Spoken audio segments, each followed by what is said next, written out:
এতিয়াও কৃত্ৰিম বানত জলমগ্ন ডিব্ৰুগড়ৰ কেইবাটাও ৱাৰ্ড বিগত প্ৰায় এমাহ ধৰি জলাকলা খাইছে ডিব্ৰুগড়বাসীয়ে নালিয়াপুলত ৰাইজৰ সমস্যাৰ বুজ লয় কেন্দ্ৰীয় মন্ত্ৰী সৰ্বানন্দ সোণোৱালে IIT গুৱাহাটীৰ বিশেষজ্ঞৰ সৈতে কথা পাতি কৃত্ৰিম বানৰ সমস্যা সমাধানৰ আশ্বাস প্ৰদান মন্ত্ৰীগৰাকীৰ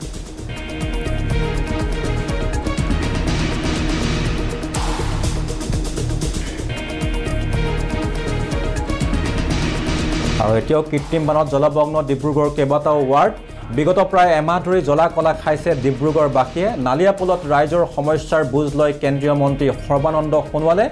IIT গুৱাহাটীৰ বিশেষজ্ঞৰ সৈতে কথা পাতি কৃত্ৰিম বানৰ সমস্যা সমাধানৰ আশ্বাস প্ৰদান মন্ত্ৰীগৰাকীৰ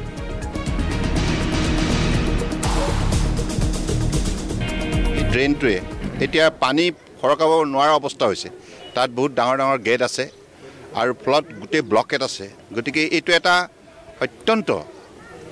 আধুনিক ধ্যান ধাৰণাৰে ডিব্ৰুগড় চহৰখন কৃত্ৰিম বানৰ পৰা ৰক্ষা কৰিব লগা হ'লে আমি ইয়াৰ এটা নতুন ব্যৱস্থা কৰিবই লাগিব আৰু সেই কাৰণে ড্ৰেনেজটো নতুনকৈ এটা শক্তিশালী ড্ৰেনেজ ব্যৱস্থা কৰিবৰ বাবে পূৰ্বতেও মই কৈছিলোঁ আজি পুৱাৰ ভাগতো মই মাননীয় মুখ্যমন্ত্ৰী ডক্টৰ হিমন্ত বিশ্ব শৰ্মা ডাঙৰীয়াৰ লগত কথা পাতিছোঁ আৰু পূৰ্বতে আমি কৈছিলোঁ যে IIT গুৱাহাটীক এই বানপানী শুকোৱাৰ লগে লগে দায়িত্ব দিয়া হ'ব গোটেই বিষয়টো তেখেতসকলে অধ্যয়ন কৰিব আৰু তেখেতসকলে যিখন মাষ্টাৰ প্লেন দিব সেই মাষ্টাৰ প্লেনখনৰ কাৰণে যিখিনি টকা পইচাৰ দৰকাৰ সেইখিনি ৰাজ্য চৰকাৰে বহন কৰাৰ কথা ইতিমধ্যে মুখ্যমন্ত্ৰী ডাঙৰীয়াই জনাইছে আৰু আমিও ভাৰত চৰকাৰৰ তৰফৰ পৰা যেনেধৰণে যি সহযোগিতা কৰিব লাগে এই সহযোগিতা আমি কৰিম মুঠৰ ওপৰত ডিব্ৰুগড় চহৰখনৰ ৰাইজে যাতে ভৱিষ্যতে এনেধৰণে জীয়াতু ভুগিব নালাগে তাৰ ব্যৱস্থা কৰিবই লাগিব ইয়াৰ কোনো বিকল্প নাই